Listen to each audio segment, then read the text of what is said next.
Hello बच्चों, differential equation में आगे चलते हैं and next is points to remember.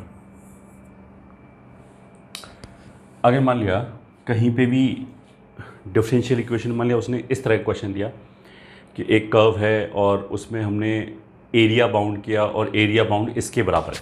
जैसा मैंने पहले बताया कि डिफरेंशियल इक्वेशन में काफ़ी टाइम पे क्या होगा, एक तो देखो हमने सीधा सीधा डिफरेंशियल इक्वेशन लिख दिया और फिर हमने बोला कि इसको सॉल्व करो।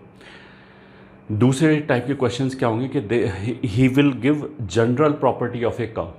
ठीक है, जैसे हमने एग्जांपल दिया था कि मान लिया अगर वो ये बोले कि कर्व ऐसा है जिसके किसी भी पॉइंट पे ड्रॉन नॉर्मल एक फिक्स्ड पॉइंट से पास कर रहा है, तो फिर उसका इक्वेशन बताना है। तो ऐसा एक कर्व तो हमें सर्किल पता है जिसमें फिक्स्ड पॉइंट उसका सेंटर होगा, सर्किल का जो नॉर्मल है वो हमेशा उसके सेंटर से पास करेगा। एक तो ऐसा हो गया।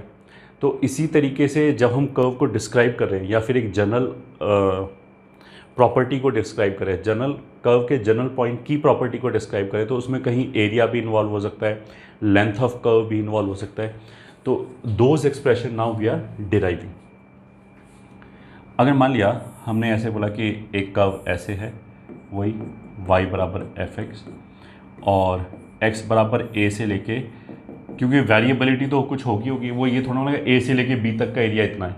अगर a और b कांस्टेंट है तो फिर तो वो एक फिक्स्ड नंबर हो जाएगा। वो बोलेगा कि ये जो वेरिएबल एरिया है, ठीक है, मान लिया ये ax है, इसको वो x और y के टर्म्स में बताने की कोशिश करेगा। तो the area bounded by y is equals to fx and x-axis between x is equals to a and x is equals to x is given as, तो वो हो जाएगा area as a function of x is equals to a से लेके x तक mod y dx। ठीक है, अब इसमें नोटिस करने वाली चीज़ क्या है, ये तो कोई बड़ी बात नहीं है कि अगर मान लिया मेरे को y अगर अननोन फंक्शन है, फंक्शन निकालना है, तो उसका मतलब क्या है, y अननोन है, तो इसको इंटीग्रेट तो कर नहीं सकते क्योंकि y ही अननोन है। तो हम क्या करेंगे, पहले इसको डिफरेंशिएट करेंगे इंटीग्रल से छुटकारा पाने के लिए, और फिर टर्म्स को रीअरेंज करके फिर इंटीग्रेट करेंगे। अच्छा, डिफरेंशिएशन में क्या है, लेफ्ट हैंड साइड का डिफरेंशिएशन तो हो गया, चलो a dash x. Right hand side का डिफरेंशिएशन में बहुत सारे बच्चे क्या गलती करेंगे, इसको x को डिफरेंशिएट किया, 1 आ गया और फिर y की जगह x रख दिया, गड़बड़ हो गया। x को डिफरेंशिएट कर दिया, 1 आ गया, अच्छी बात है, बट अंदर जो y लिखा है यहाँ dy थोड़ा ना लिखा है, यहाँ तो dx लिखा है। dx लिखने का मतलब क्या है कि इंटीग्रेशन x की रिस्पेक्ट में ही है, तो अंदर x की जगह अपर लिमिट रखेंगे। तो जो y है उसको तुम ऐसे देखो कि ये fx लिखा हुआ है, तो fx में अगर हमने x की जगह x रखा तो कुछ भी चेंज नहीं होगा, वो fx ही लिखा रहेगा। उसका मतलब क्या है कि वो ऐसे ही y लिखा रहेगा। अब अगर कर्व अबव x एक्सिस है तो मॉड हट जाएगा। ये वाला पॉइंट था जो इलस्ट्रेट करना था। ठीक है, इसको ऐसे याद रखा। अगर मान लिया मॉड y dy होता तब ये इंटीग्रेशन y के रिस्पेक्ट में होता, तब हम y की जगह x रखते, बट ऐसा तो नहीं है। यहाँ तो हम x की जगह x रखेंगे। फिर ऐसे ही मान लिया a है और ये मान लिया x है। अगर हमने एक कर्व लेंथ निकालना है तो हमने ये डिफरेंशियल एलिमेंट लिया dl और ये डिफरेंशियल एलिमेंट हो गया dx, ये डिफरेंशियल एलिमेंट हो गया dy। तो इस डायग्राम से dl हो जाएगा dx का स्क्वायर प्लस dy का स्क्वायर। मान लिया ये a हो गया, ये b हो गया। तो कर्व की लेंथ जो है ए बी, कर्व की लेंथ विल बी, ऐसे एलिमेंट्स को जोड़ लिया dl जैसे।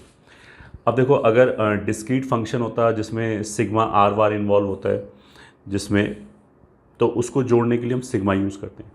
कॉन्टीन्यूस फंक्शन है, मतलब यहाँ तो लगातार पॉइंट्स आ रहे हैं। डिस्क्रीट फंक्शन मतलब एक वैल्यू यहाँ फिर यहाँ फिर यहाँ। डिस्क्रीट के लिए सिग्मा यूज़ करते हैं और कॉन्टिन्यूस फंक्शन के लिए इंटीग्रेशन यूज़ करते हैं। तो अगर ऐसे सारे डिफरेंशियल एलिमेंट्स को हमें जोड़ना है ए से लेके बी तक, तो ए से लेके बी तक डी एल को जोड़ लिया। तो मान लिया ये जो लेंथ है वो एल है as a function of X, ठीक है, मतलब ये लेंथ मान लिया एल हो गया as a function of X. अब ए से बी का मतलब क्या है कि this is A to B root D x का स्क्वायर प्लस डी वाई का स्क्वायर। अगर इसमें से हम डी एक्स का स्क्वायर बाहर निकालें तो प्रैक्टिकली हम इसको ऐसे लिख सकते हैं d Y by D x का whole square into d x, ठीक है। और अगर डी एक्स लिख दिया तो फिर इंटीग्रेशन एक्स के रिस्पेक्ट में हो गया, तो ए और बी का एक्स वाला लिमिट लगाएंगे, तो ए से लेके एक्स तक। अगर हम डी वाई बाहर निकालते तो ये वाई का लिमिट हो जाता। इसके आगे की कहानी सेम है, यहाँ तक तो ठीक है, बट इससे हमारा काम चलेगा नहीं, क्योंकि मोस्ट प्रोबेबली जो क्वेश्चन होगा उसमें वाई अननोन होगा। वाई अननोन होगा तो D Y by D X भी अननोन होगा। तो राइट हैंड साइड पे ये फंक्शन अननोन है, तो अननोन फंक्शन को इंटीग्रेट नहीं कर पाएंगे, ठीक है। तो फिर हम क्या करेंगे, इसको डिफ्रेंशिएट करेंगे, फिर टर्म्स रीअरेंज किया, फिर इंटीग्रेट किया।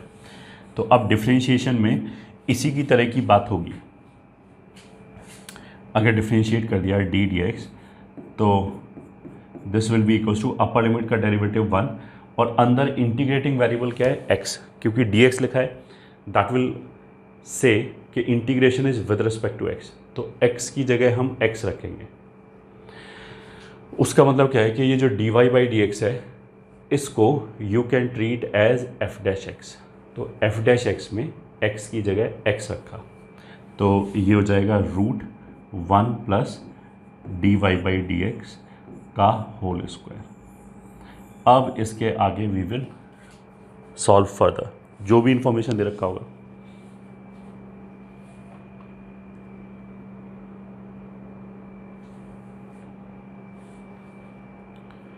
ठीक है, फिर नेक्स्ट, अब वैसे देखो सब टेंजेंट, सब normal, length of tangent and length of normal,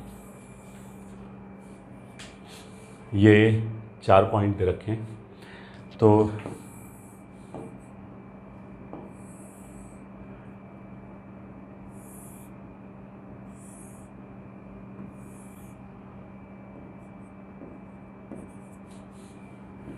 ये मान लिया t हो गया, ये मान लिया n हो गया,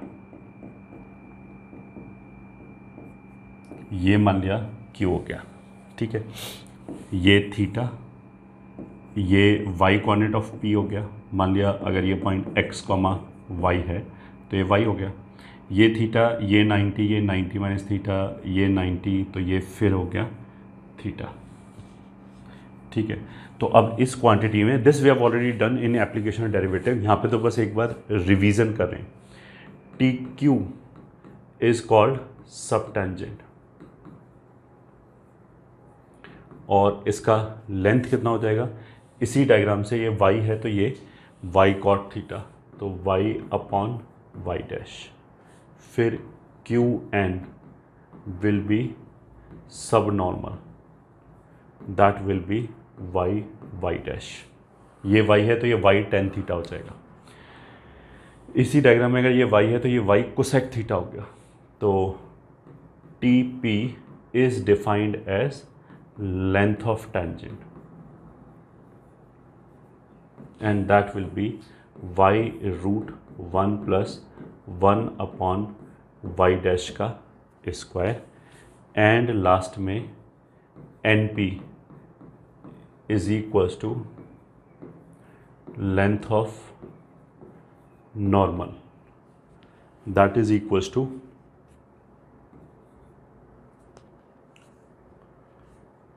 y root 1 plus y dash का स्क्वायर। ये 4 क्वांटिटीज़ हैं जो हमने और अच्छी तरह याद कर ली। वैसे this we have already covered in application of derivatives.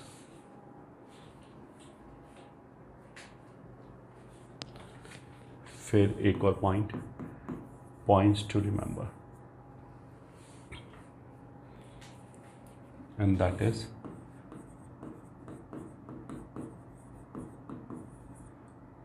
Substitution. ऐसा हो सकता है कि पूरे इक्वेशन में मान लिया हमें sin x दिखाई दे और dx के साथ, ये ठीक है, अब डिफरेंशियल इक्वेशन होगा तो उसमें एक dy का टर्म होगा, एक dx का टर्म होगा, भले वो dy बाई dx एक साथ लिखा हो, एक dx का टर्म होगा, एक dy का टर्म होगा, फिर कुछ x और y के टर्म्स होंगे। अगर मान लिया पूरे इक्वेशन में मेरे को sin x दिखाई दे और एक cos x दिखाई दे dx के साथ, तो फिर मेरे को क्या चीज़ क्लिक करनी चाहिए कि अगर मैं sin x को सब्सटीट्यूट कर दूँ, कैपिटल X रख दूँ, तो cos x dx जो है, ये इंडेफिनिट इंटीग्रेशन में पढ़ाया था कि dfx f dash x dx होता है। तो cos x dx में cos x f dash x का काम कर रहा है और dx dx का काम कर रहा है, तो उसको मिला के हम d sin x लिख सकते हैं। cos x dx को मिला के हम क्या लिख सकते हैं, d sin x। अब अगर मैं sin x को कैपिटल X बोल दूँ तो वो जो इक्वेशन दिखने में बड़ा सा लग रहा होगा उसमें थोड़ा सा स्लीक हो जाएगा। sin x की जगह हम t रख दें तो हो सकता है कि मेरे को चीज़ें थोड़ी सी स्मूथ और जल्दी नज़र आएँ, ऐसा हो सकता है। तो sin x बराबर कैपिटल X रखने का मतलब क्या है कि इक्वेशन को सिंप्लीफाई करना। सब्स्टिट्यूशन का प्योर पर्पस क्या है कि जो थियोरेटिकली तो विदाउट सब्स्टिट्यूशन भी हमेशा ही क्वेश्चन हो जाएगा, अगर वो विद सब्स्टिट्यूशन हो रहा है तो मैथमेटिकली कोई अंतर नहीं है दोनों में।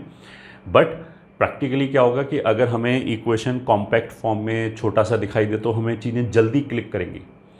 तो अगर कोई कम्बरसम एक्सप्रेशन लिखा है जिसमें एक्स और वाई के बड़े बड़े फंक्शन लिखे हैं, तो हम ये सोच सकते हैं, चाहे किसी भी तरह का डिफरेंशियल इक्वेशन हो, किसी भी तरह का डिफरेंशियल इक्वेशन हो, इस बात का क्या मतलब है कि अभी हम इसके आगे पढ़ेंगे कि जेई के सिलेबस में 3-4 टाइप के डिफरेंशियल इक्वेशन है। लीनियर डिफरेंशियल इक्वेशन हो गया और वेरिएबल सेपरेबल हो गया, तो उसमें से किसी भी टाइप का हो, सब्स्टिट्यूशन करने के बाद हो सकता है कि वो जल्दी सॉल्व हो जाए, हमें जल्दी दिखाई दे जाए कि पहले तो ये दिखाई दे किस टाइप का है। तो एफ डैश जैसी चीज़ हम इफेक्टिवली ढूंढ रहे हैं, तो अगर हमने इनडेफिनिट इंटीग्रेशन ढंग से किया है तो ये भी समझ में आ रहा होगा कि क्या बोला जा रहा है। ठीक है, तो सब्स्टिट्यूशन में if variable x is present in the form of fx only and there is one f dash x with dx, then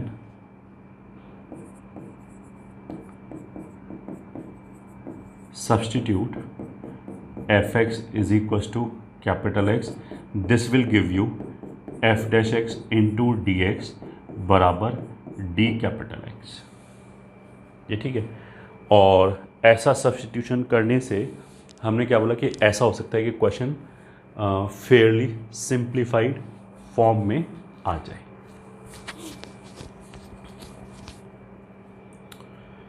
तो बस दिस वॉज जिसे बोलते हैं some points which you are suppose to remember. Now let's move forward and उसमें क्या है, solving differential equation and first is type 1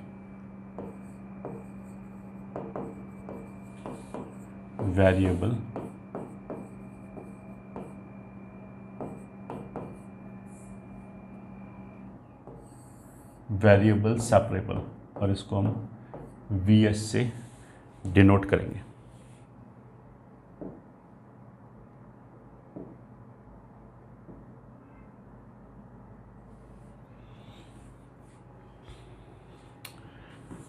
If all expressions containing x can be clubbed with dx and those of y can be clubbed with dy, then separate and integrate।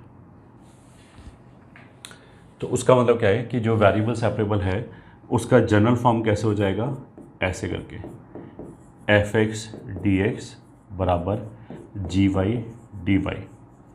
तो जो भी equation इस form में convert किया जा सके that is variable separable. ठीक है, ये तो टाइप हो गया ये। ठीक है, यहाँ इफ़ और देन से पहले बीच में जो है ये तो वो टाइप का डिस्क्रिप्शन हो गया कि अगर x को कंटेन करने वाले सारे टर्म dx के साथ लिखे जा सकें और y को कंटेन करने वाले सारे टर्म dy के साथ लिखा जा सके तो वो क्या हो गया, सिंपली वेरिएबल सेपरेबल। और अगर मैंने आइडेंटिफाई कर लिया कि वेरिएबल सेपरेबल है तो फिर सॉल्व कैसे करेंगे, कुछ भी नहीं, वेरिएबल सेपरेट करो, इंटीग्रेट कर लो बस। ठीक है, तो वो यहाँ पे लिखा है कि एफ एक्स को डी एक्स के साथ, मतलब एक्स के एक्सप्रेशंस को डी एक्स के साथ लेके और वाई के एक्सप्रेशन को डी वाई के साथ लिख के इंटीग्रेट कर लिया। तो जैसे क्वेश्चन 1 अगर हम ऐसे लिख दें साइन वाई डी एक्स बराबर sec X D Y, solve. तो सोल्यूशन इज़ वेरी इजी। इसमें हम एक्स और वाई को सेपरेट कर सकते हैं क्या, बिल्कुल। सेक एक्स को लेफ्ट पे ले आए तो वो हो जाएगा कॉस एक्स डी एक्स, और साइन वाई को राइट पे ले गए तो वो हो जाएगा कोसेक वाई डी वाई। तो ये अलग अलग हो गए, एक्स का डी एक्स के साथ वाई का डी वाई। बस अब इंटीग्रेट कर दिया, कॉस एक्स डी एक्स का इंटीग्रेशन हो जाएगा साइन एक्स। अच्छा, इंटीग्रेशन तो सेम ही है। इंटीग्रेशन में ऐसा नहीं कि डिफरेंशियल इक्वेशन में कोई नए रूल्स आ जाएंगे, रूल्स तो एग्जैक्टली वही रहेंगे जो पहले इनडेफिनेट इंटीग्रेशन में थे। अब कोसेक का इंटीग्रेशन क्या होता है, सेक का इंटीग्रेशन होता है ln mod sec plus tan, cosec का इंटीग्रेशन होता है ln mod cosec minus cot. तो कोसेक वाई लिखा है तो साथ में डी वाई भी लिखा है, तो ये तो सिंपली जैसे एक्स का इंटीग्रेशन होता है वैसे हो जाएगा। तो this will be ln mod cosec y minus cot y plus arbitrary constant c, यही आंसर हो गया। ठीक है, फिर मान लिया question 2 1 plus x square Y square plus x square plus Y square बराबर d Y by D x. ठीक है, या d Y by D x पहले लिख लेते हैं।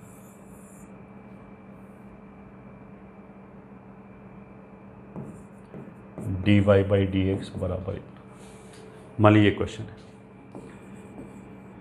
फिर solution D Y by D x is equal to 1 plus x square Y square plus x square plus Y square.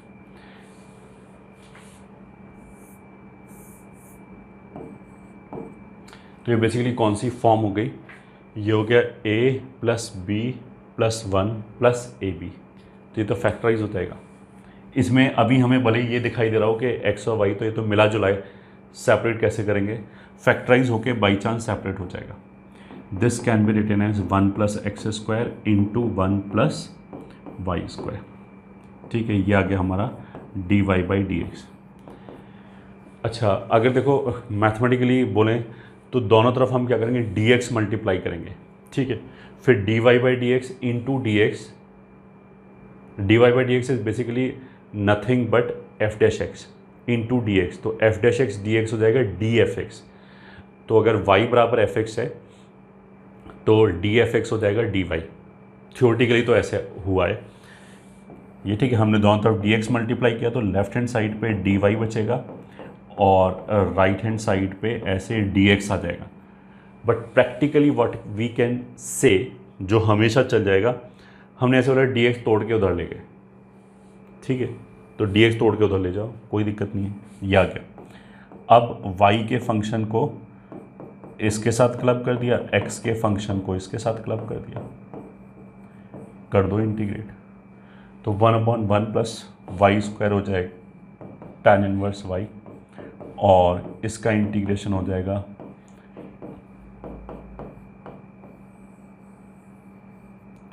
ये हो जाएगा हमारा answer,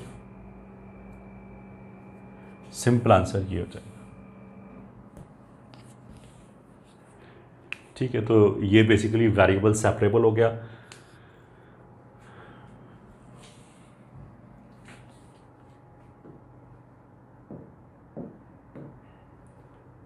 type 1.1 and that is reducible to variable separable। ठीक है, हम इसको आगे से रेफर कैसे करेंगे, reducible two variable separable. The differential equation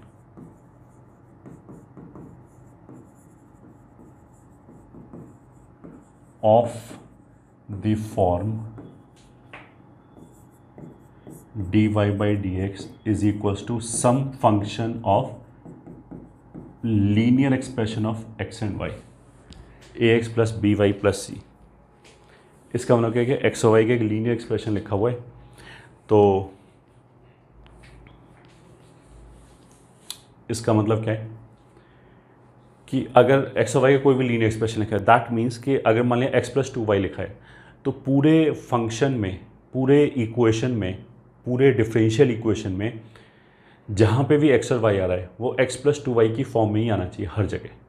तो अगर हर जगह x प्लस 2y की फॉर्म में आ रहा है तो उसका मतलब क्या है कि ये अच्छा x प्लस 2y की फॉर्म में आ रहा है, आगे हमने f लिखा है, f मतलब कोई भी फंक्शन हो सकता है। तो मैंने ऐसे नहीं बोला कि राइट हैंड साइड पे लीनियर ही होना चाहिए, जो लीनियर एक्सप्रेशन है, रिलेटिव लीनियर एक्सप्रेशन है एक्स और वाई का, वो सेम रहना चाहिए। तो अगर एक्स प्लस 2y का होल स्क्वायर आ गया, साइन एक्स प्लस 2y आ गया, वो सब चलेगा थियोरेटिकली।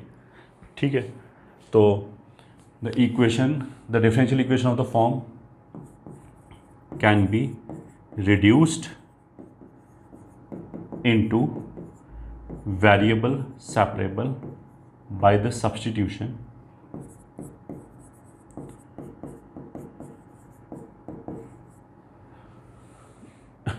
अगर ये वाला इक्वेशन ऐसे लिखा हुआ है तो देखो ये सीधा सीधा तो वेरिएबल सेपरेबल नहीं है, बट अगर हम इसमें कुछ सब्स्टिट्यूट कर दें तो फिर ये वेरिएबल सेपरेबल बन जाएगा।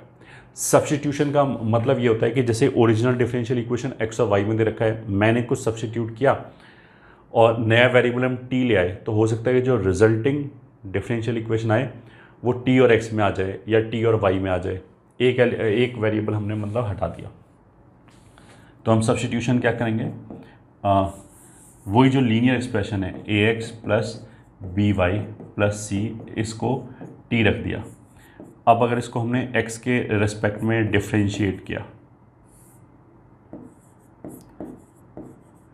तो ए एक्स का derivative a plus b times y का derivative dy by D x, c का डेरिवेटिव 0, t का derivative dt by D x, ये हो जाएगा।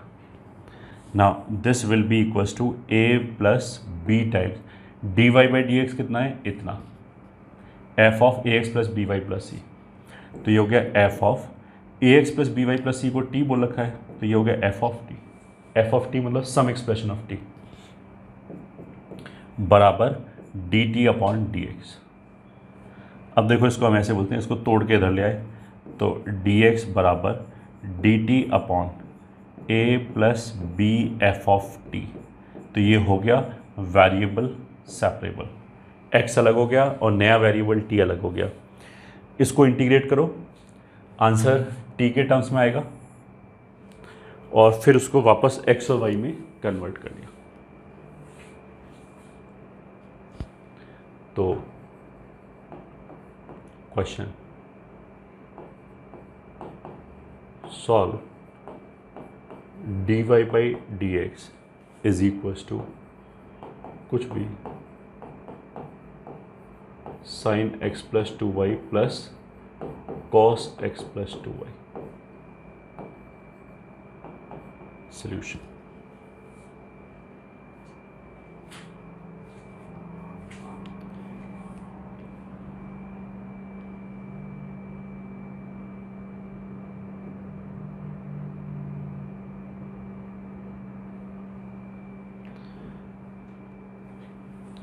इसमें effectively what we can say right hand side पे लीनियर एक्सप्रेशन क्या है, x प्लस 2y, तो सब कुछ x प्लस 2y के फॉर्म में लिखा हुआ है। तो हम सोल्यूशन में भी ये करेंगे, लेट x प्लस 2y बराबर t, तो 1 plus 2 dy by D x बराबर हो जाएगा dt बाई डी एक्स। तो 1 प्लस 2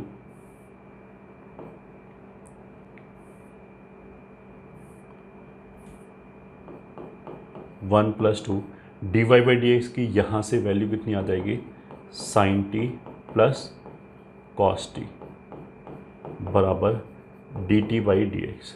अब देखो शुरू में तो एक आध क्वेश्चन मैं दिखा देता हूँ इंटीग्रेट करके, अदरवाइज इंटीग्रेशन हमने पढ़ ही रखा है, तो इंटीग्रेशन वाला पार्ट आई विल लीव, केवल हिंट देके कि आगे कैसे कर सकते हैं अपने आप।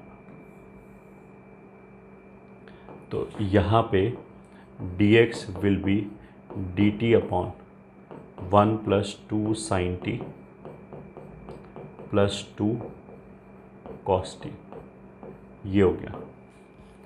अब इसको इंटीग्रेट कैसे करेंगे, अगर डिनोमिनेटर में साइन और कॉस का एक लीनियर एक्सप्रेशन है, तो ये हमने ऑलरेडी पढ़ा रखा है। कहाँ पे पढ़ा रखा है, टेक्नोमेट्रिक इंटीग्रेशन पढ़ाया गया था इनडेफिनेट में, तो उसमें सबसे पहला फॉर्म यही था, या दूसरा तीसरा कुछ फॉर्म होगा। इसमें हम tan t/2 के टर्म्स में एक्सप्रेस करते हैं, तो 1 plus tan square t/2 divided by sine T को लिखेंगे 2 tan t/2 upon 1 plus tan square t/2, ये हो जाएगा 1 minus tan square t/2 upon 1 plus tan square t। LCM लिया, डिनोमिनेटर के डिनोमिनेटर में ये आएगा, वो ऊपर आके न्यूमरेटर में आ गया, और ये हो गया dt, यहाँ आ जाएगा 1 plus tan square t/2 plus 4 tan t/2 plus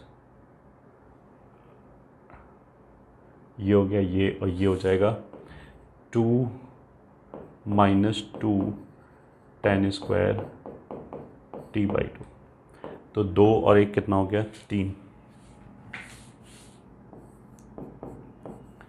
तो dx बराबर ऊपर हो जाएगा sec स्क्वायर t/2, नीचे कांस्टेंट हो जाएगा 3 minus tan square t/2 plus 4 tan t/2 dt। तो this is 2 into half sec square t/2। अब ये ऐसे क्यों लिखा, ताकि ये एग्जैक्ट डेरिवेटिव बन जाए tan t/2 का।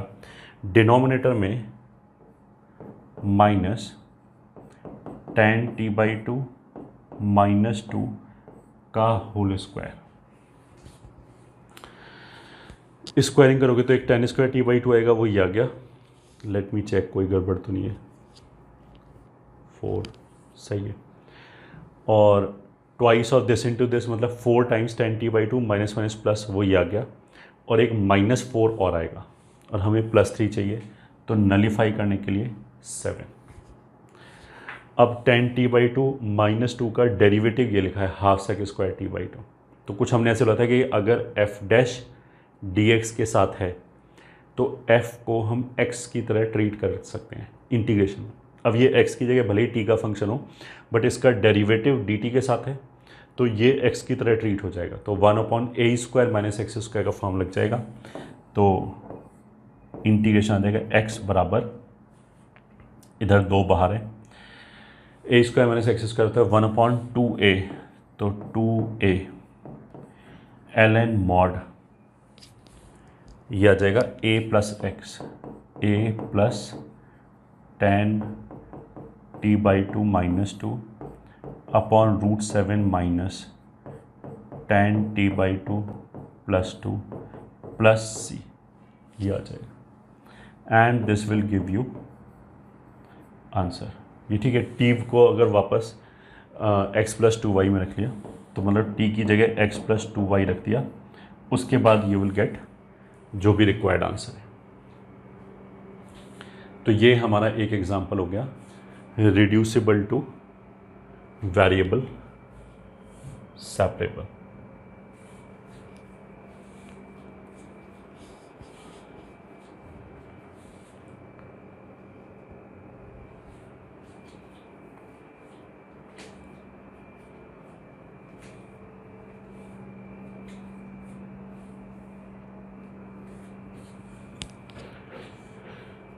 फिर देखो टाइप 2 की तरफ चलते हैं एंड दैट इज होमोजीनियस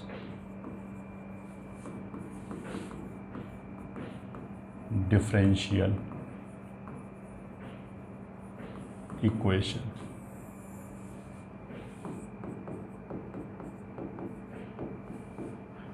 ठीक है। होमोजेनियस डिफरेंशियल इक्वेशन को पहचानने का तरीका क्या है? देखो सबसे पहले तो हम बोलेंगे वेरिएबल सेपरेबल को पहचानने का तरीका क्या है, तो उसको हम ऐसे बोलेंगे dy/dx एक तरफ किया। अच्छा, जो IIT JEE के सिलेबस में डिफरेंशियल इक्वेशन है वो केवल फर्स्ट ऑर्डर का ही है, मतलब उसमें dy/dx ही आएगा और कुछ नहीं आएगा। बहुत इजी क्वेश्चन हो तो सेकेंड डेरिवेटिव भी आ सकता है, वैसे आएगा नहीं ऐसे। मतलब अगर मैंने लिखा है d2y/dx2 बराबर x, ठीक है, सिंपली मैंने ये लिख दिया d2y/dx2 बराबर x, तो this is very simple differential equation. Without differential equation बोले भी आई कैन सॉल्व इट। मतलब अगर ये चैप्टर नहीं होता तो भी हम पहले इसको सॉल्व कर सकते थे। हम क्या करते, एक बार इंटीग्रेट करते तो लेफ्ट हैंड साइड पे ये आ जाता है, राइट हैंड साइड पे ये आ जाता, फिर एक बार इंटीग्रेट करते हैं तो x³/6 + c1x + c2 ये आ जाता है। बस ये आंसर हो जाता है। इसमें कोई डिफरेंशियल इक्वेशन की किसी भी टेक्निक की एज सच कोई ज़रूरत ही नहीं है, ये ऐसे ही इंटीग्रेट हो गया होता। ठीक है, तो अगर इतना इजी है तब तो खैर कोई बात नहीं, तब तो हो सकता है कि सेकंड ऑर्डर थर्ड ऑर्डर आ जाए, अदरवाइज तो फर्स्ट ऑर्डर ही आएगा। मतलब क्वेश्चन में 99% dy/dx ही होगा और कुछ नहीं होगा, मतलब उससे हायर डेरिवेटिव नहीं होगा। तो जैसे हम इंटीग्रेशन में करते हैं ना कि बाई पार्ट्स लगाएं, सब्स्टिट्यूशन लगाएं, तो उसी तरह की चीज़ यहाँ पे कुछ हो गए कि अगर एक क्वेश्चन लिखा है तो पहले आई नीड टू डिसाइड कि कौन सी कैटेगरी में फॉल हो रहा है।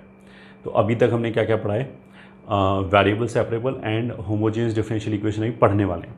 तो हम क्या करेंगे, dy/dx को एक तरफ किया, बाकी सब x और y का जो एक्सप्रेशन है वो दूसरी तरफ किया थियोरेटिकली। अब जो राइट हैंड साइड पे x और y का एक्सप्रेशन है, अगर वो फैक्टराइज हो जाए fx × gy टाइप में, मतलब x अलग निकल आए y अलग निकल आए, तब तो वो हो गया वेरिएबल सेपरेबल। पहली चीज़, अगर वेरिएबल सेपरेबल है तो कुछ भी नहीं, वेरिएबल सेपरेट करो, सॉल्व कर लो। दूसरा, अगर राइट हैंड साइड पे जो हमने ना x और y के एक्सप्रेशन को अलग किया, उस एक्सप्रेशन में हर जगह x और y लीनियर के फॉर्म में आए, ये ठीक है, x और y का जो कॉम्बिनेशन आए वो लीनियर के फॉर्म में आए और सेम लीनियर कॉम्बिनेशन हो, मतलब 2x + 3y टाइप, तो हर जगह 2x + 3y टाइप एक्सप्रेशन ही लिखा है, तो फिर वो हो जाएगा रिड्यूसिबल टू वेरिएबल सेपरेबल। फिर हम 2x + 3y को t रखेंगे। ये ठीक है, ये हो गया। अगर ये भी नहीं हुआ तो देन आई विल सी। अच्छा, इनको एक एक चेक करके देखने की जरूरत नहीं पड़ेगी, वो तो जब तुम्हें प्रैक्टिस होगी तो हम विदाउट पेन चलाए ही आधे टाइम देख सकते हैं कौन सा डिफरेंशियल इक्वेशन है। ठीक है, फिर तीसरी बारी आती है होमोजेनियस डिफरेंशियल इक्वेशन चेक करने की। इसका मतलब क्या है, अगर राइट हैंड साइड पे जो भी x और y का टर्म आ रहा है, अगर हम उसको y/x के फॉर्म में एक्सप्रेस कर पाएँ, मतलब जो राइट हैंड साइड पे फंक्शन है वो y/x के टर्म्स में आ पाए, तो फिर वो होमोजेनियस डिफरेंशियल इक्वेशन हो गया। ठीक है, तो अब इसी बात को लिख लिया,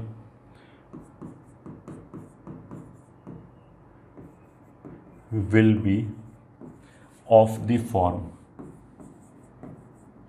dy/dx एक तरफ and some function of y/x, that is if on left hand side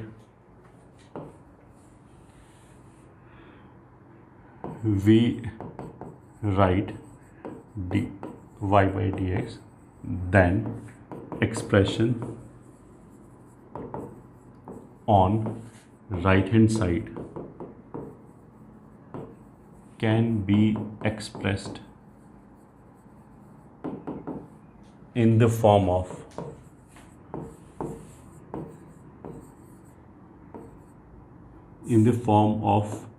the variable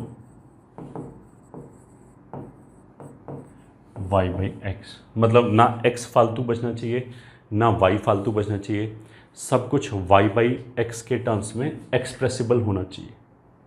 ठीक है, और ये तो हो गया कि पहचान लिया कि हमने होमोजीनियस डिफरेंशियल इक्वेशन है। अगर पहचान लिया तो उसके बाद सॉल्व कैसे करेंगे? टू सॉल्व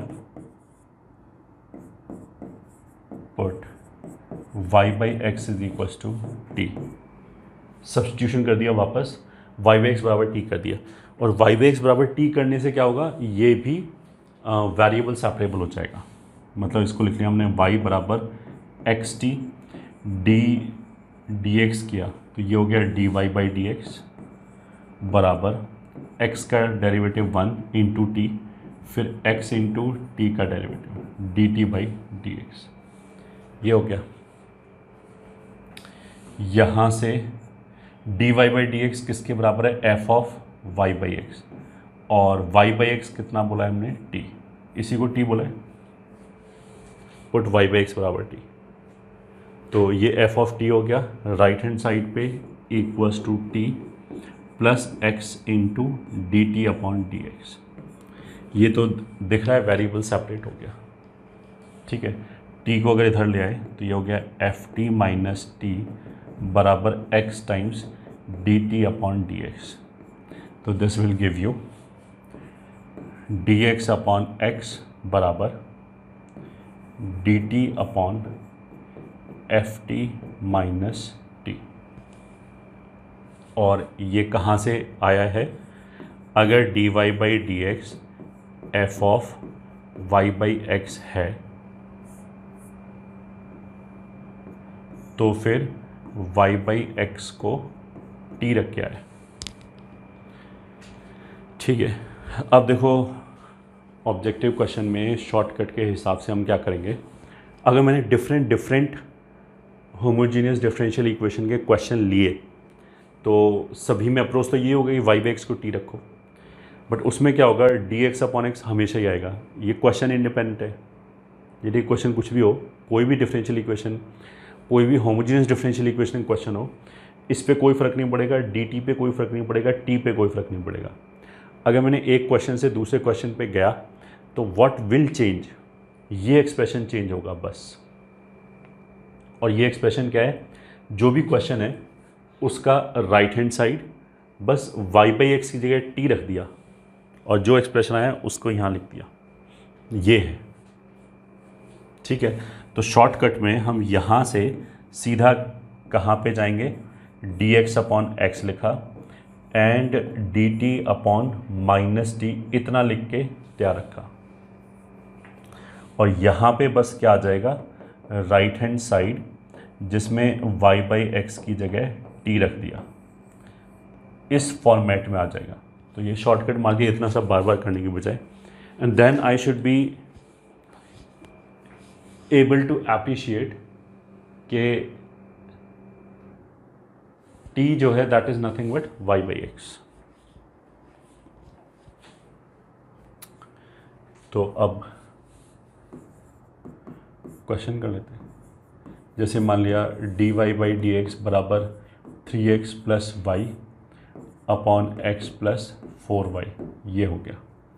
ठीक है, तो solution d Y by D x को I can write down 3 plus y by x, और ऊपर नीचे x से डिवाइड किया तो 1 plus 4 times y by x, ये हो गया। अब फिर वही अपना शॉर्टकट मारा, y बाई एक्स की जगह रख दिया t, तो लेफ्ट हैंड साइड पे डी एक्स अपॉन एक्स आएगा ही आएगा, राइट हैंड साइड पे D t upon minus T, इतना तो आएगा ही आएगा। अब इसमें y बाई एक्स की जगह t रख दिया, तो ये हो जाएगा 3 plus t upon 1 plus 4t। ये।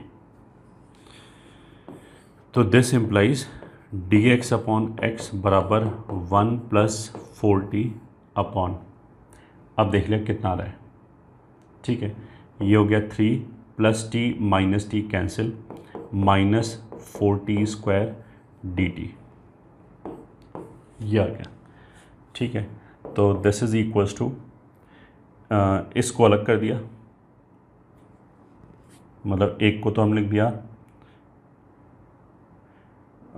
ये 4 कॉमन लेके कैंसिल कर दिया, तो t अपॉन 3/4 - t² dt, ये दूसरा टर्म अलग कर दिया और पहला टर्म अलग कर दिया, प्लस 1/4 dt अपॉन 3/4 - t², ठीक है, ये अलग वो अलग। अब इंटीग्रेट किया तो dx अपॉन x का इंटीग्रेशन ln mod x या ln x, इसमें हाफ, अब ये 2t हो गया तो 2t इसका डेरिवेटिव हो गया, बल्कि माइनस हाफ कर दिया तो -2t डिनोमिनेटर का डेरिवेटिव हो गया, तो डिनोमिनेटर x की तरह ट्रीट हो जाएगा, तो 1/x का इंटीग्रेशन ln mod 3/4 - t², ये हो गया, प्लस 1/4, ये हो गया 1/a² - x², तो 1/2a 2√3/2 ln mod x plus a upon a - x लिखो या x - a लिखो, एक ही बात है क्योंकि मॉड के अंदर है, प्लस c। अब इसमें हम ऐसे कर सकते हैं कि t की जगह y/x रखो तो आंसर आ जाएगा,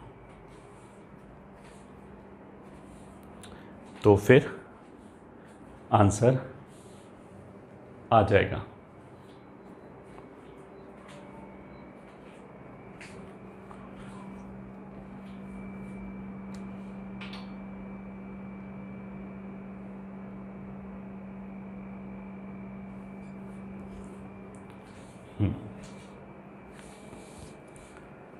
अब और क्वेश्चन कर लेते हैं, क्वेश्चन 2।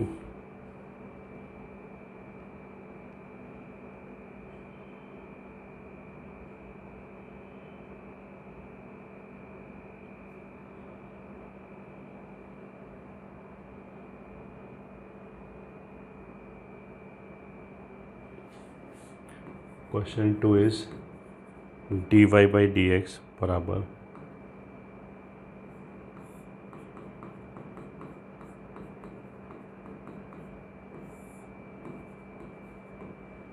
Upon xy। चलो भाई सॉल्यूशन, अगर ये क्वेश्चन है तो क्या वेरिएबल सेपरेट हो जाएंगे?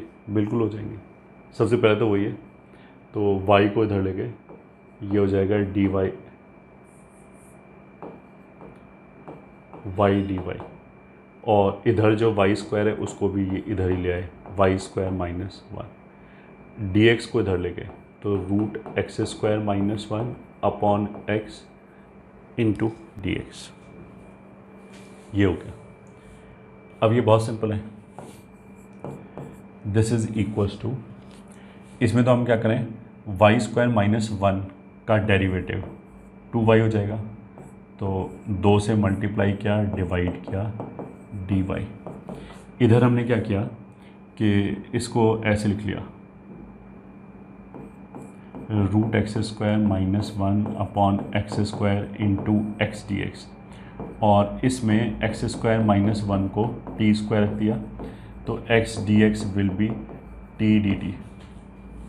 तो इसमें अगर हमने इंटीग्रेशन किया तो y² - 1 का डेरिवेटिव ऊपर dy के साथ लिखा है तो उसको छोड़ दिया और ये x की तरह ट्रीट हो जाएगा, तो 1/2 √x का इंटीग्रेशन होता है √x बराबर, इसके इंटीग्रेशन में x² - 1 की जगह t² रखा तो ये t हो गया, और x dx यहाँ से t dt हो जाएगा, और डिनोमिनेटर में x² हो जाएगा 1 + t²। So this is equals to, जो न्यूमरेटर में टी स्क्वायर आया उसको +1 -1 कर लिया, तो पहली जगह ये कैंसिल हो जाएगा, दिस विल बी √y² -1 बराबर इंटीग्रेशन ऑफ, ये हो गया, ये जो इंटीग्रेशन है t minus tan inverse t plus c, तो √y² -1 बराबर t हो गया √x² -1 minus tan inverse t √x² -1 plus c, ये आंसर हो गया। This is our question 2। फिर आगे चलते हैं, क्वेश्चन 3।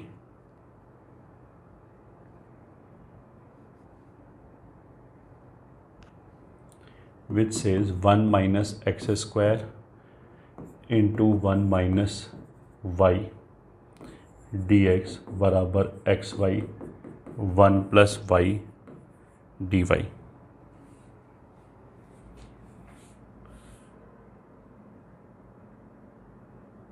और क्वेश्चन 4 यहीं लिख लेते हैं, y minus x D Y by D x बराबर a times y² plus dy by D x.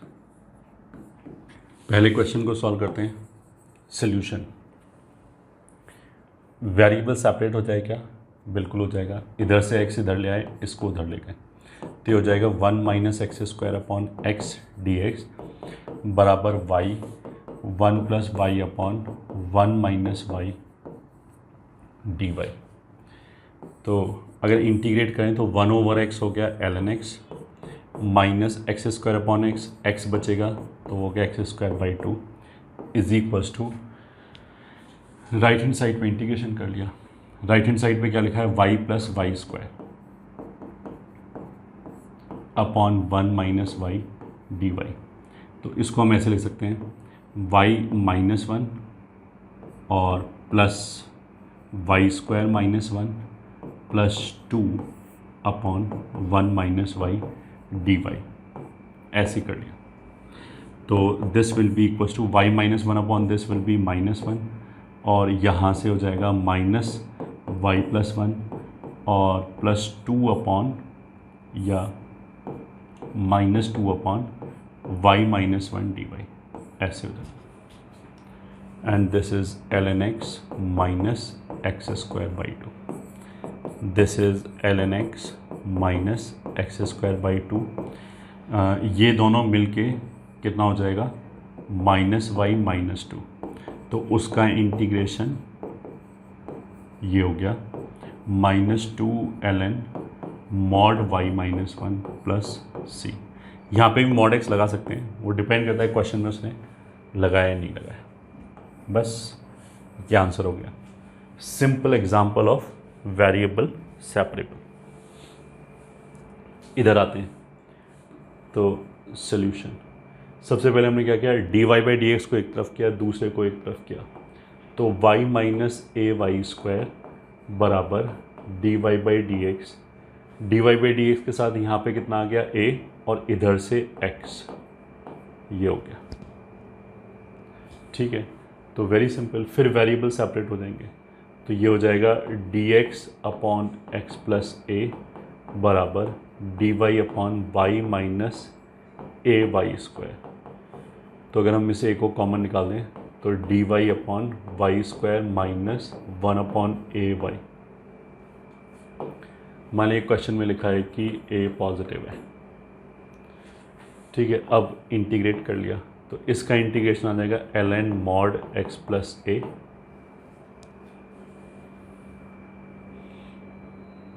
dy में। हाँ ठीक है सब कुछ। और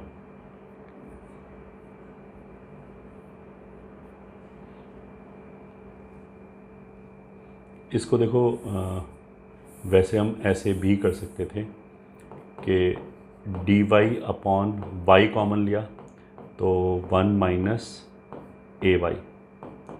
इसको अगर मैं फैक्टराइज कर लूँ तो ऐसे कर दिया वाई वन प्लस ए अपॉन वन माइनस ए वाई डी वाई। एलसीएम लिया तो देखो ए वाई आएगा, यहाँ पे वन माइनस ए वाई आएगा, ए वाई कैंसिल और डिनोमिनेटर में यही आ जाएगा। तो अगर ऐसे इंटीग्रेट करेंगे तो जल्दी हो जाएगा। और ए कॉमन ले लिया तो minus l n mod one upon a minus y plus c, यही आंसर हो जाएगा।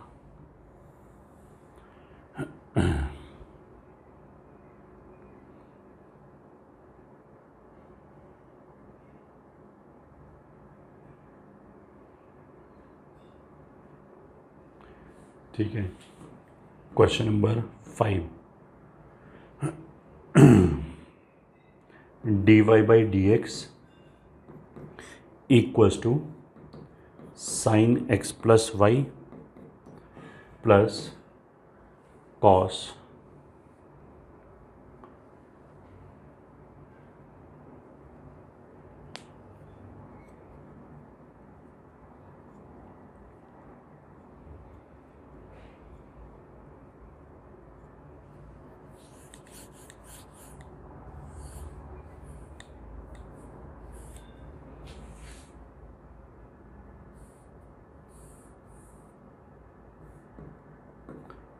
प्लस मान लिया कॉस एक्स माइनस वाई। मान लिया ये question.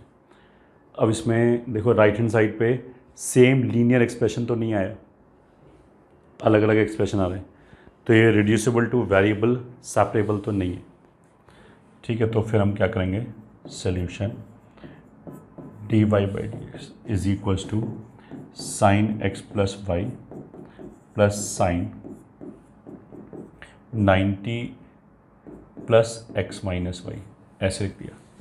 Sign 90 plus theta cos theta होता है, तो अब sine c plus sine t लगाया, two sine sum by two, तो दिस प्लस दिस, तो वाई वाई कैंसिल हो गया, बाई टू आ जाएगा pi by four plus x into cos difference by two, तो x प्लस वाई में या इसमें से इसको घटाया तो एक्स एक्स कैंसिल हो जाएगा और pi by four minus y आ जाएगा। और ऐसा करने से क्या हो गया, हमारे पास वेरिएबल सेपरेट हो गया, x अलग निकल आया, y अलग निकल आया। अब वेरिएबल सेपरेट कर लिया तो that will be equals to d y upon cos में y minus pi by four लिखो या pi by four minus y लिखो, एक ही बात है। And this is equals to two sine pi by four plus x into d x. Integrate कर दिया, इसको ऊपर ले गए, सेक वाला टर्म आ जाएगा और सेक का integration l n mod sec plus 10 होता है, तो लेफ्ट हैंड साइड पे आ जाएगा l n mod sec plus 10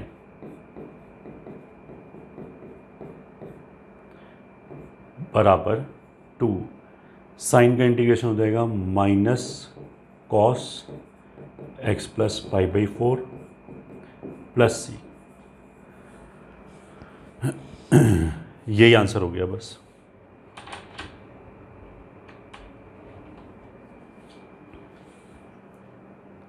this will be the answer. आगे चलते हैं।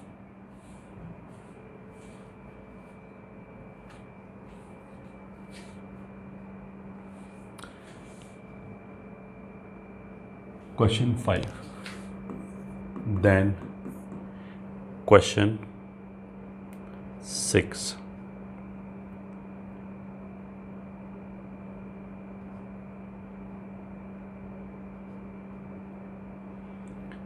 That says x cube minus 3xy square dx is equals to y cube minus 3x square y dy.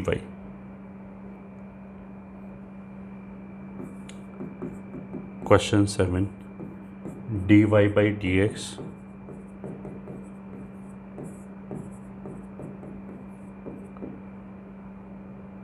Plus Y square. फिर पहले ये दो करते हैं। Question 6 में देखो, इन दोनों से मेरे को क्लियर कट दिखाई दे रहा है कि x कॉमन आ जाएगा, तो x कॉमन निकाल लिया, इंटू डी एक्स बराबर, इधर से क्लियर कट दिखाई दे रहा है कि y कॉमन आ जाएगा, तो y square minus 3x square d y. अब देखो हमारी लाइन ऑफ थिंकिंग कैसे होनी चाहिए कि जो y डी वाई लिखा है that should give you the hint कि ये तो वाई स्क्वायर का डेरिवेटिव है, ठीक है, और बाकी पूरे एक्सप्रेशन में वाई स्क्वायर ही आ रहा है और कोई वाई का टर्म नहीं। सिमिलरली एक्स डी एक्स को डी एक्स स्क्वायर बना सकते हैं कांस्टेंट के साथ एडजस्ट करके, और बचे हुए सारे एक्सप्रेशन में एक्स स्क्वायर ही आ रहा है।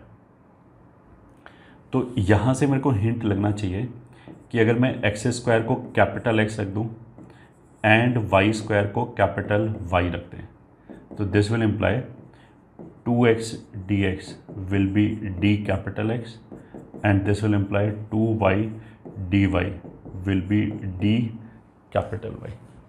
तो ऐसा करने से x दोनों तरफ 2 मल्टीप्लाई कर दिया तो 2x dx हो गया d कैपिटल X और ये हो गया x माइनस 3y, और 2y dy हो गया d कैपिटल Y और ये हो गया y माइनस 3x। तो हो गया d Y by D x बराबर x minus 3y upon y minus 3x। इसको तो लिख सकते हैं 1 minus 3y by x upon y by x minus 3। ये तो होमोजेनियस डिफरेंशियल इक्वेशन हो गया। This is homogeneous differential equation, और उसमें अगर हम y बाई एक्स को t रखें तो हमने क्या बोला था, इतना चीज़ फिक्स है डी एक्स अपॉन एक्स। अच्छा, कैपिटल एक्स की बात करें तो यहाँ पे भी कैपिटल एक्स ही आएगा, डी एक्स अपॉन एक्स बराबर d t upon minus T. यहाँ क्या आता है, राइट हैंड साइड जिसमें हम वाई बाई एक्स के टी रिप्लेस कर दें तो ये आ जाएगा 1 minus 3t upon T minus 3। तो t माइनस 3 ऊपर आ गया और यहाँ से कितना हो जाएगा 1 माइनस 60 प्लस नहीं माइनस माइनस प्लस 3t तो कैंसिल ही हो जाएगा। तो अच्छा है, इजी क्वेश्चन हो गया। यहाँ से प्लस 3t आएगा वो t के साथ कैंसिल, तो 1 minus T square D T. इसके आगे you can do it your self. ठीक है, कैसे सॉल्व करेंगे, t को अलग कर दो और 3 को अलग कर दो, तो t upon 1 minus T square, T upon 1 minus T square, इसमें तो लग जाएगा सब्स्टिट्यूशन क्योंकि f डैश ऊपर लिखा है, नीचे टी स्क्वायर लिखा है, ऊपर उसका डेरिवेटिव लिखा है, और दूसरा जो लिखा है उसमें a square minus x square वाला फॉर्मूला लग जाएगा। तो इसके आगे ईजी है, do it yourself. Question number 7 में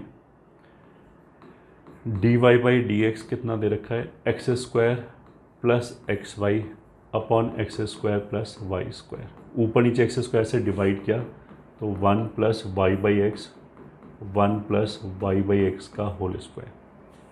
तो बस फिर क्या था, इसमें वाई बाई एक्स की जगह टी रखो, फिर वही shortcut D x upon x D t upon minus T, इतना तो लिख के तैयार रखा, अब इसमें उठा के रख दिया तो ये हो जाएगा 1 plus t upon 1 plus t square. तो this will be 1 plus t square ऊपर गया डी टी, तो माइनस टी चला गया और माइनस टी क्यूब आया। ये क्वेश्चन हो गया। सो this is D x upon x बराबर 1 plus t square upon 1 minus T, 1 plus t square D T, ये आएगा।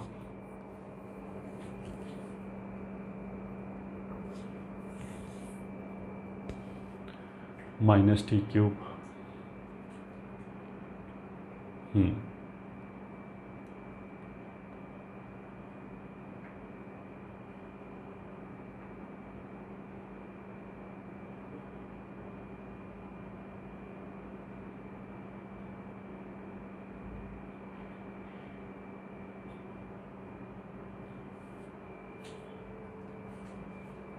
अब इसको सॉल्व करने के लिए जो राइट हैंड साइड पे लिखा है 1 minus T 1 plus t square, इसको सॉल्व करने के लिए हम क्या कर सकते हैं, एक तो ऑफ कोर्स वो लगा ही सकते हैं, क्या बोलते हैं, पार्शियल फ्रैक्शन, और क्या सोच सकते हैं कुछ,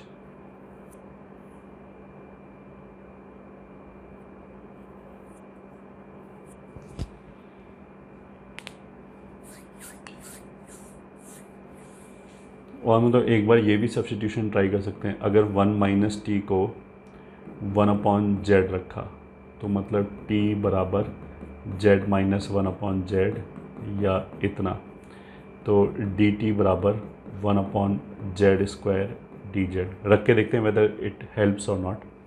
तो 1 प्लस टी स्क्वायर हो जाएगा 1 प्लस जेड माइनस 1 का whole square upon z square.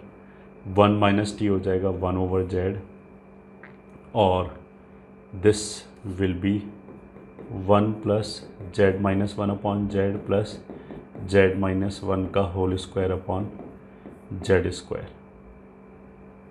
Into d t की जगह हो जाएगा d z upon z square.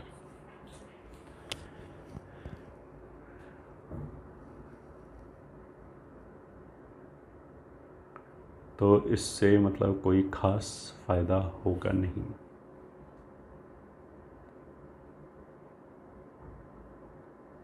इससे कोई ख़ास फ़ायदा नहीं होगा। नीचे जेड का एक क्वाड्रेटिक आ जाएगा, ऊपर क्वाड्रेटिक आ जाएगा और नीचे एक जेड आ जाएगा।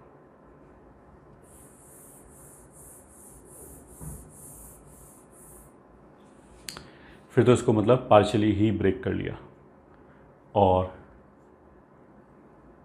पार्शियली कैसे ब्रेक करेंगे, मतलब ऐसे करके 1 plus t square upon 1 minus t और 1 प्लस टी स्क्वायर, जिसको हम लिख सकते हैं a upon 1 minus t plus b t plus c upon 1 plus t square.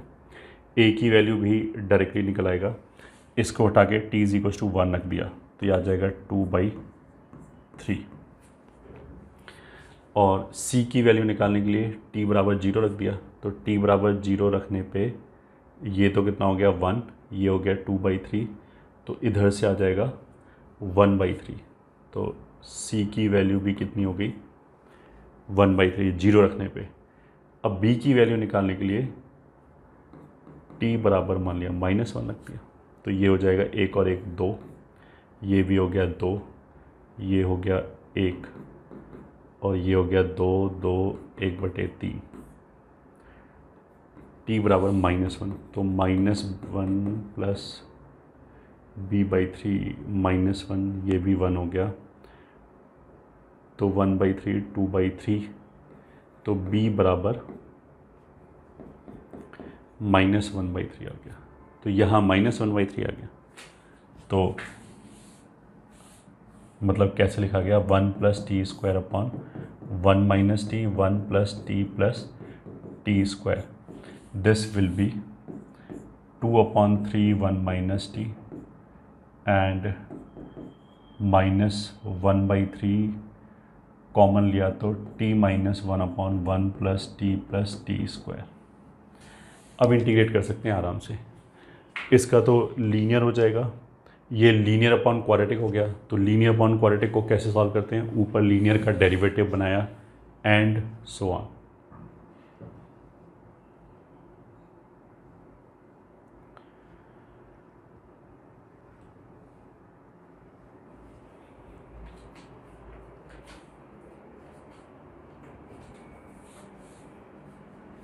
ठीक है, इसके आगे कर लिया। This was question number 7। आगे चलते हैं।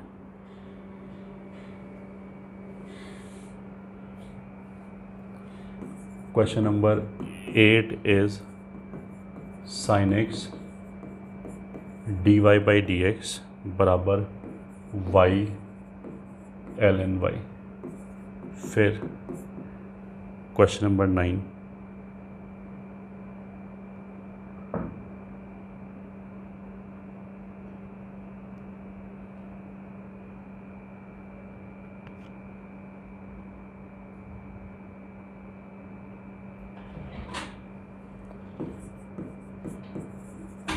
D Y by D x बराबर 2y+2 का होल स्क्वायर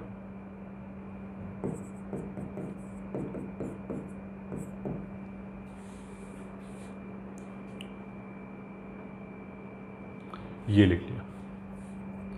तो अब फिर सॉल्यूशन 8, तो अगर ऐसे लिखा है sine x into d Y by D x बराबर y into l n Y,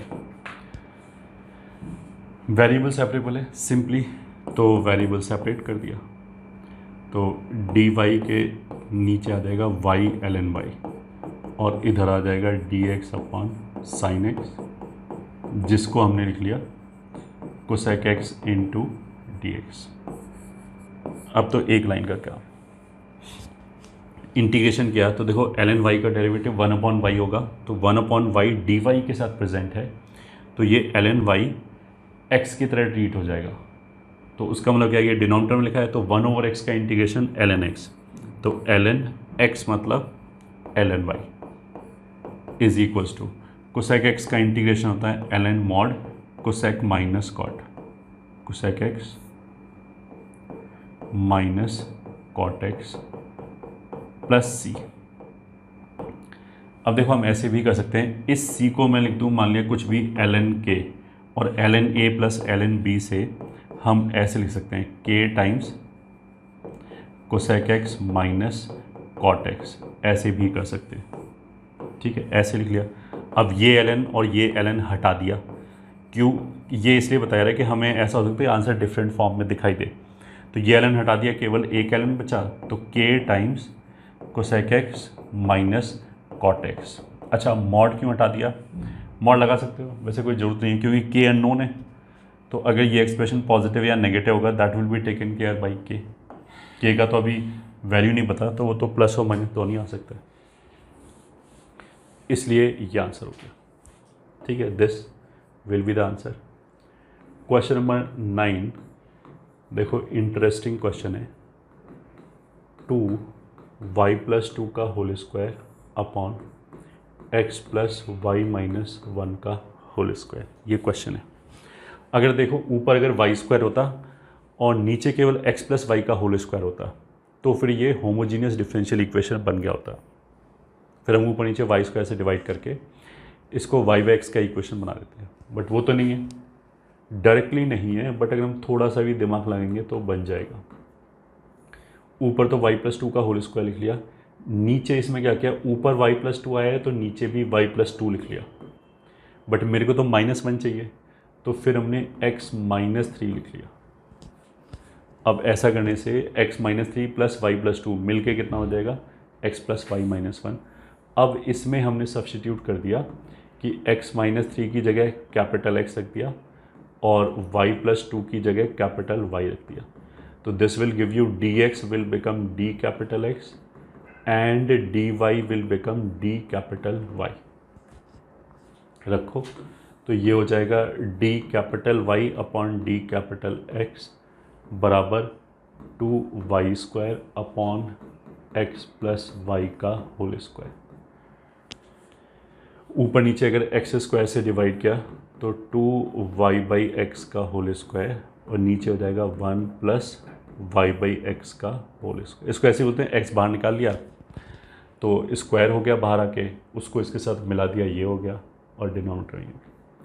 अब ये सिंपली होमोजेनियस डिफरेंशियल इक्वेशन है, अगर इसको हम टी रखें तो लेफ्ट हैंड साइड पे तो सिंपली ये, राइट हैंड साइड पे D t upon minus T, right hand side जिसमें y/x के टी रख दिया, तो ये कितना हो जाएगा 2t² अपॉन 1 प्लस टी का होल स्क्वायर।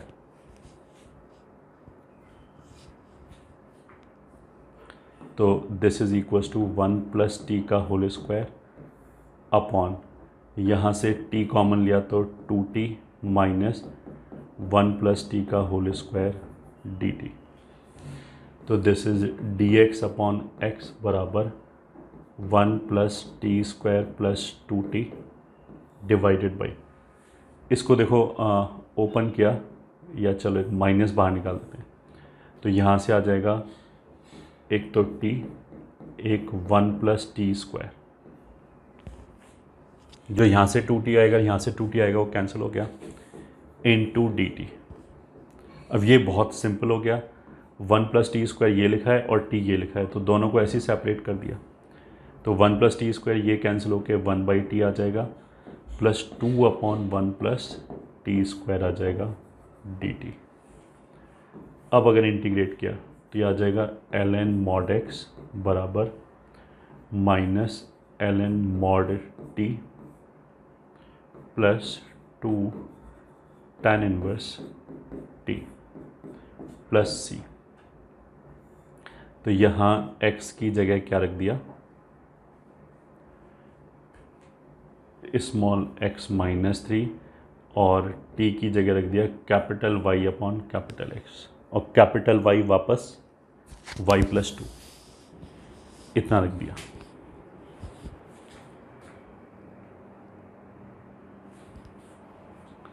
तो ये आंसर हो जाएगा।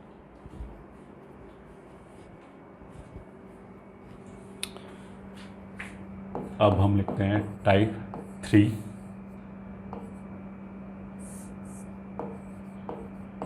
dy/dx is equals to linear upon linear. उसका मतलब क्या है, dy/dx is equals to a1x plus b1y plus c1, a2x plus b2y plus c2। मतलब अल्टीमेटली है तो ये क्वेश्चन ही, एक क्वेश्चन लिखा हुआ है dy/dx बराबर linear xy upon linear xy, but because this is frequently occurring question, इसलिए हम इसको एज ए टाइप पढ़ लेते हैं। तो एज ए टाइप कैसे पढ़ेंगे, इसमें देखो केस 1 क्या क्या हो सकता है। इफ़ a1/a2 बराबर b1/b2 देन, ये ठीक है, end of course this is not c1/c2।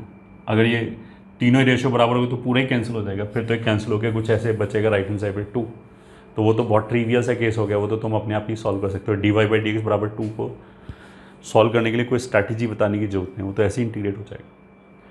तो अगर इनका रेशो और इनका रेशो बराबर है, तब ये क्या होगा कि ऊपर और नीचे एक्स वाई का सेम एक्सप्रेशन आ जाएगा। मतलब अगर ऊपर x + 2y आ रहा है तो नीचे भी x + 2y की फॉर्म में आ जाएगा।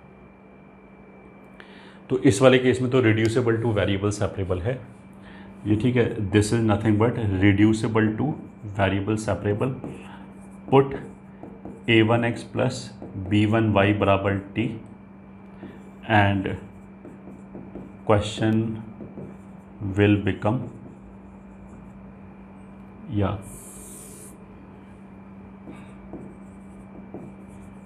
variables will be separated। ये हो गया variables will be separated। ये तो हो गया हमारा केस 1, ठीक है। केस 2 क्या हो गया, if a2 plus b1 is equals to 0 then, अब ये एक हाईली स्पेशल केस हो गया कि अगर ये a2 और ये b1 इन दोनों का सम अगर 0 आ जाए, then cross multiply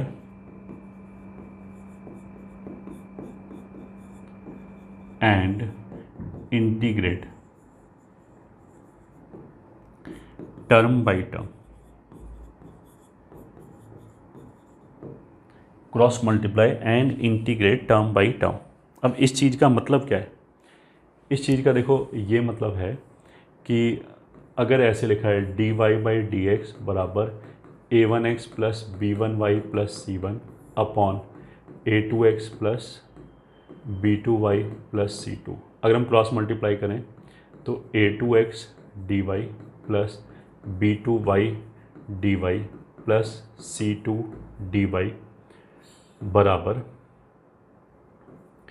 a1x dx plus b1y dx plus c1 dx, ऐसे टर्म्स आएंगे अगर हमने क्रॉस मल्टीप्लाई किया। अगर इसको एज इट इज़ इंटीग्रेट करने के लिए बोला जाए तो देखो ये टर्म, ये टर्म, ये टर्म और ये टर्म सीधा सीधा इंटीग्रेट हो जाएगा। ये वाई स्क्वायर बाई टू हो जाएगा, C2 कांस्टेंट है यहाँ से C2 वाई आ जाएगा, A1 x square by to हो जाएगा और ये C1 एक्स हो जाएगा। यहाँ तक तो कोई दिक्कत ही नहीं है। प्रॉब्लम कौन करेगा, ये A2 एक्स डी वाई और ये वाई डी एक्स। ठीक है, तो हमने क्या किया, इसको इधर ले गए और A2 एक्स डी वाई यहाँ से ही आ गया minus B1 y D x plus B2 y d y plus C2 d y बराबर A1 x d x plus C1 d x. बचे हुए ऐसे लिख रहे हैं। अब अगर ऐसा होगा कि A2 प्लस B1 जीरो है तो इस माइनस B1 की जगह हम A2 लिख सकते हैं। फिर इन दोनों जगह से A2 अगर हमने कॉमन लिया तो ये हो जाएगा x D y plus y D x plus B2 y d y plus C2 d y बराबर A1 x d x plus C1 d x, ये हो जाएगा। ठीक है, अब ये देखो x D y plus y D x, इसकी वजह से ये हाईली स्पेशल केस है। अगर बाई चांस ऐसा हो जाए तो इसको हम लिख सकते हैं डी एक्स वाई। ये ठीक है, ये जो टर्म है वो ऐसे बन गया। तो जो प्रॉब्लमेटिक टर्म है वो क्लब हो गया और बाकी सारे टर्म्स ऑलरेडी इंटीग्रेबल हैं। तो ये तो मैंने तुम्हें करके दिखाएगा exactly how it is working. तो ये ऐसे हो जाएगा A2 x y, D x y का इंटीग्रेशन क्या होगा, मतलब डी एक्स का इंटीग्रेशन क्या होगा x, तो डी एक्स वाई का इंटीग्रेशन क्या होगा, साथ में कुछ है नहीं एक्स वाई प्लस ये हो जाएगा B2 y square by two plus C2 y, ये हो जाएगा A1 x square by two plus C1 x plus arbitrary constant C। यही आंसर हो गया। पहले केस में तो हमने क्या बोला कि अगर A1 अपॉन A2 बराबर by chance B1 upon B2 हो जाए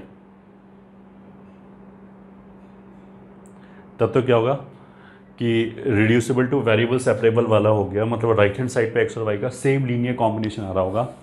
तब तो it will be something like कि एक्स प्लस टू वाई को टी रख दिया तो वेरिएबल सेपरेट हो जाएगा। दूसरा, अगर बाई चांस A2 और B1 का सम जीरो हो जाए तो ये बहुत जल्दी सॉल्व हो जाएगा क्रॉस मल्टीप्लाई करके, this will be very fast. ये तो मैंने तुम्हें एक्सप्लेन करने के लिए दिखाया है।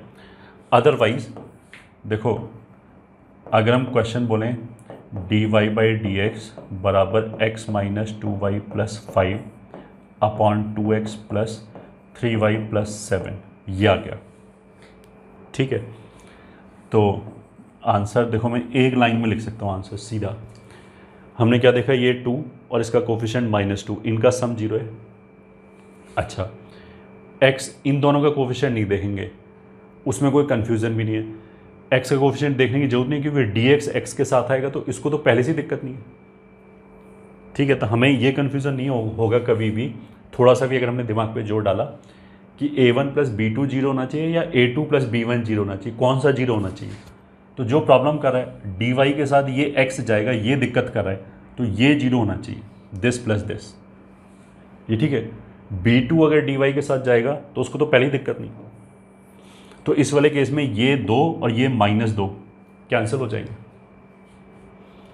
तो आंसर देखो मैं सीधा ऐसे लिख सकता हूँ, सीधा इंटीग्रेट करके जो 2x dy आएगा, जो प्रॉब्लमेटिक टर्म आएगा x dy के साथ, वो तो अल्टीमेटली xy ही आएगा उसका इंटीग्रल। तो 2 तो बाहर आ गया, xy इंटीग्रल आ गया।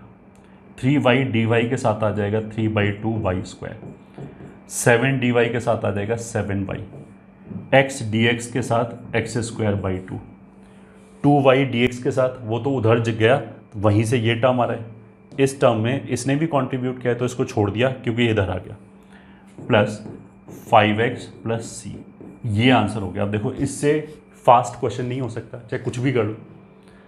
तो उसका मतलब क्या है कि इस वाले केस में यही फास्टेस्ट मेथड है।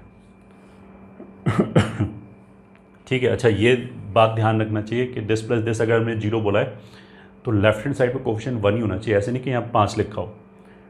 अगर मान लिया यहाँ 5 लिखा है उसको मैं इधर लेके आऊँ तो ये 10 हो जाएगा, तो ये तो डिस्टर्ब हो गया, सम जीरो आएगा ही। ठीक है, तो आगे चलते हैं। ये हो गया C2, नेक्स्ट C3। अगर पहले दोनों फेल हो जाएं कि a1/a2 b1/b2 भी नहीं है एंड a2 + b1 जीरो भी नहीं है, तब हम क्या करेंगे, तुम इसको ऐसे देखो, अगर यहाँ ये c1 c2 नहीं होता मान लिया 0 0 होता, तब ये होमोजीनियस डिफरेंशियल इक्वेशन बन जाता a1x + b1y upon a2x + b2y। ऊपर नीचे हम x से डिवाइड करते तो ये y/x के फॉर्म में आ जाता, फिर हम y/x को t रखते हैं एंड सो ऑन, ऐसे हो जाता। ठीक है, अब ऐसा तो है नहीं, यहाँ तो c1 c2 लिखा है। फिर क्या करेंगे, मतलब होमोजीनियस बनने के लिए तुम ऐसे बोलो कि अगर ऊपर ये एक स्ट्रेट लाइन मान सकते हो बराबर 0 करके, बराबर 0 मतलब अपने दिमाग में किया, दिस बराबर 0 एक लाइन, दिस बराबर 0 दूसरा लाइन, इन दोनों लाइनों का कुछ पॉइंट ऑफ इंटरसेक्शन होगा, इन दोनों को सॉल्व करके निकाल सकते हैं। अगर मैं अपने ओरिजिन को उस पॉइंट ऑफ इंटरसेक्शन पे जाके रख दूं ट्रांसलेट करके, तो c1 c2 गायब हो जाएगा, क्योंकि ओरिजिन से पास करने वाली लाइन में c होता नहीं, ओरिजिन से पास करने वाली लाइन में y बराबर mx टाइप ही होता है। इसलिए हम इफेक्टिवली क्या कर रहे हैं, x की जगह x + h रखा और y की जगह कैपिटल Y + k रखा। बेसिकली हम क्या कर रहे हैं, we are shifting the origin, या फिर हम ऐसे बोल रहे हैं कि वो जो c1 c2 है उसको हटाने की कोशिश कर रहे हैं। तो अगर ये है तो dx will become d capital X and dy will become d capital Y। h और k क्या है, h और k मैंने ऐसे सेलेक्ट किए कि वो 0 हो जाए। क्या 0 हो जाए, a1x + b1y + c1 में a1 capital X + h plus b1 capital Y + k + c1, तो a1x + b1y प्लस ये हो गया, और ऐसे ही a2x + b2y + c2 हो जाएगा a2x + b2 capital Y plus a2h + b2k + c2, where choose h and k such that ये वाला पार्ट ख़त्म हो जाए, मतलब a1h + b1k + c1 बराबर 0 एंड a2h + b2k + c2 बराबर 0। तो a1 b1 c1 a2 b2 c2 known quantities हैं, तो इन दोनों को 0 कर लिया। ठीक है, दिस इज नथिंग बट यही लाइन लिखा है, एक्स वाई की जगह एच के लिखा है, तो इफेक्टिवली हमने इन दोनों लाइन को ही सॉल्व किया है, बस एच के वही हो गया। ठीक है, अब जो डिफरेंशियल इक्वेशन है dy/dx बराबर a1x + b1y + c1 upon a2x + b2y + c2, this will become, इसमें अगर हमने x की जगह कैपिटल X + h रखा एंड y की जगह कैपिटल Y + k रखा, तो लेफ्ट हैंड साइड पे हो जाएगा dy/dx बराबर, राइट हैंड साइड पे इसकी जगह आ जाएगा a1x + b1y upon a2x + b2y, ये आ जाएगा। अब ये जो इक्वेशन है ये हो गया होमोजीनियस डिफरेंशियल इक्वेशन। अब इसको वैसे सॉल्व कर सकते हैं। अब देखो, ध्यान देने वाली बात एक तो क्या है कि अगर ये वाली चीज़ सेटिस्फाई हो रही होगी a1/a2 बराबर b1/b2, तो वो केस 3 में आएगा ही नहीं, तो मतलब इस वाले तरीके से वो सॉल्व ही नहीं होगा। क्यों नहीं होगा सॉल्व, अगर a1/a2 बराबर b1/b2 है तो लाइंस पैरेलल हो जाएंगी, तो उनका कोई पॉइंट ऑफ इंटरसेक्शन ही नहीं आएगा। तो अगर a1/a2 बराबर b1/b2 है तो वो पहले मेथड से ही सॉल्व होगा, मतलब वो रिड्यूसिबल टू वेरिएबल सेपरेबल से ही सॉल्व होगा, इससे नहीं होगा। ठीक है, जो दूसरे वाला मेथड है वो इससे हो सकता है, मतलब अगर a2 + b1 अगर 0 के बराबर है तो वो इससे हो सकता है बाई चांस। ठीक है, अगर पहले वाला सेटिस्फाई नहीं हो रहा है तो, और अगर इससे हो सकता है तो करेंगे, नहीं करेंगे तो ऐसे ही, क्योंकि ये मैंने बताया बहुत फास्ट हो जाएगा। ठीक है, तो एक क्वेश्चन करके देख लेते हैं। क्वेश्चन, अगर लिखा है dy/dx बराबर x - 2y + 5 upon 3x - 6y + 1, तो सोल्यूशन यहाँ पे तुम ऐसे देख सकते हो 1/3 बराबर -2/6, this implies reducible two variable separable है, मतलब ये तो केस 1 हो गया, दिस इज केस 1। तो इसमें तो x माइनस 2y को t रखो, तो 1 minus 2 dy by D x बराबर d t by D x, which is 1 minus 2 d Y by D x, मतलब ये, और इसमें x माइनस 2y की जगह t रख दिया, तो ये हो जाएगा t plus 5 upon 3t plus 1 D t upon d x. तो इसके आगे कर लेना अपने आप, वेरिएबल सेपरेट हो गया, t अलग हो गया और x इसमें है नहीं, तो इसके आगे डू इट योरसेल्फ। क्वेश्चन 2 अगर लिखा है d Y by D x बराबर x plus 2y minus 5 and 3x plus y minus 5, ठीक है। तो 1/3 2/1 नहीं है, मतलब केस 1 नहीं है, इन दोनों का सम भी 0 नहीं है, मतलब केस 2 भी नहीं है। तो सॉल्यूशन हम क्या करेंगे, x की जगह रखा capital X plus H, y की जगह रखा कैपिटल Y प्लस के, such that h plus 2k minus 5 बराबर 0 and 3h plus k minus 5 बराबर 0। इन दोनों को सॉल्व किया तो h बराबर 1 एंड k बराबर 2 आ जाएगा, ठीक है। और ये जो इक्वेशन है वो ऐसे हो जाएगा d capital Y by d capital X, x plus 2y upon 3x plus y, जिसको हम ऐसे लिख सकते हैं 1 plus 2y by x upon 3 plus y by x,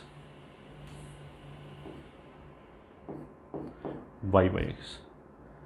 अब इसमें अगर हम y बाई एक्स की जगह t रखें तो फिर आगे की स्टोरी वही है, डी एक्स अपॉन एक्स बराबर d t upon 1 plus 2t upon 3 plus T minus T. तो इसके आगे डू इट योरसेल्फ, पहले टी के टर्म्स में आंसर निकालो, फिर कैपिटल एक्स की जगह स्मॉल एक्स माइनस 1 कर दिया क्योंकि एच की वैल्यू 1 है, ऐसी कैपिटल वाई की जगह स्मॉल वाई माइनस 2 कर दिया, तो हमारा फाइनल आंसर आ जाएगा।